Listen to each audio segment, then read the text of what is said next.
भतीजवा खिलाइब हो, हे भौजी लेब तुहर कंगनवा भतीजवा खिलाइब हो। भितरा से बोली भौजैया जेठाजी सुन लेत हो, भितरा से बोले भौजैया जेठाजी सुन लेता हो, हे जेठा दे देता आपन तो घोड़वा कंगन नाही देब हो, हे जेठा दे देता आपन तो घोड़वा कंगन नाही देब हो।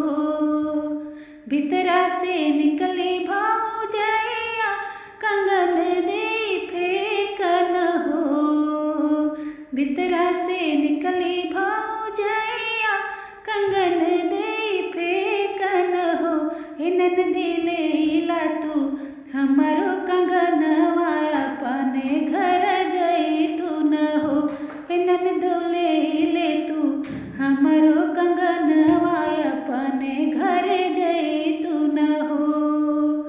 अंगना से बोले ले ननदिया कंगन हम लेब हो, अंगना से बोले ले ननदिया कंगन हम लेब हो, हे भौजी तोहरा के भैले ललनवा कंगन हम लेब हो, हे भौजी तोहरा के भैले ललनवा कंगन हम लेब हो।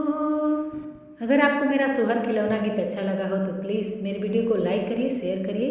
हमारे चैनल पे नए हैं तो सब्सक्राइब जरूर करिए। Thank you for watching.